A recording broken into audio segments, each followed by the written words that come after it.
Hi friends, ടേസ്റ്റിയായ ഒരു പൊങ്കൽ ഉണ്ടാക്കിയാലോ? പൊങ്കൽ എന്നൊക്കെ പറഞ്ഞാൽ ഇതാണ് പൊങ്കൽ.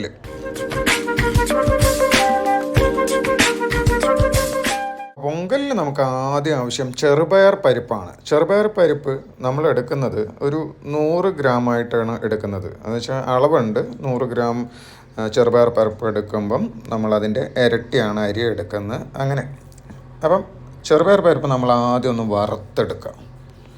അത് കഴിഞ്ഞ് നമ്മുടെ ഇതിൻ്റെ ഡബിളായിട്ട് പച്ചരി എടുക്കുന്നു. പച്ചരി എടുത്ത് അത് രണ്ടും കൂടെ നന്നായി കഴുകി മാറ്റി വയ്ക്കാം.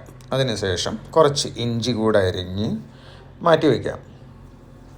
കഴുകി വച്ചിരിക്കുന്ന അരിയും ചെറുപയർ പരിപ്പും നമ്മളൊരു കുക്കറിലേക്ക് മാറ്റി അതിലേക്ക് കുറച്ച് ജീരകം ഇട്ട് അരിഞ്ഞു വച്ചിരിക്കുന്ന ഇഞ്ചി കൂടെ ചേർത്ത് കുറച്ച് കായപ്പൊടി കൂടെ ചേർക്കുക. കുറച്ച് കായപ്പൊടി കൂടെ ചേർത്തതിന് ശേഷം ആവശ്യത്തിന് ഉപ്പ് ചേർക്കുക. അതായത് ഒരു സ്പൂൺ ഉപ്പൊക്കെ മതിയാവും.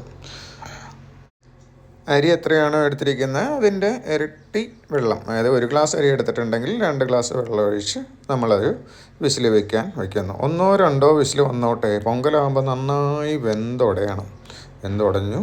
ആ പൊങ്കലിനി നമുക്ക് താളിച്ചെടുക്കണം. മെയിൻ ഐറ്റമായ താളിപ്പാണ് പ്രധാനം. അതിലേക്ക് നമ്മൾ കുറച്ച് ഓയിലും കുറച്ച് ഗീയും കൂടെ ചേർക്കണം. ഗീ ചേർക്കുന്നത് ഇവിടെ കാണാൻ പറ്റിയിട്ടില്ല.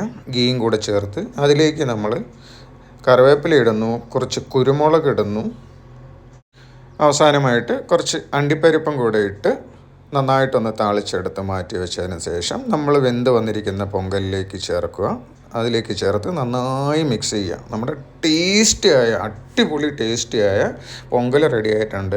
പൊതുവെ കേരളത്തിലുള്ളവർക്ക് പൊങ്കൽ ഇഷ്ടമല്ല, പക്ഷേ ഇങ്ങനെ ഉണ്ടാക്കി നോക്കൂ, അടിപൊളിയായിരിക്കും, നല്ല ടേസ്റ്റാണ്. എല്ലാവരും ഒന്ന് ട്രൈ ചെയ്തിട്ട് കമൻറ്റ് ചെയ്യണം നിങ്ങൾക്ക് ഇഷ്ടപ്പെട്ട വിഭവം ആയിട്ട് തോന്നിയിട്ടുണ്ടെങ്കിൽ. താങ്ക്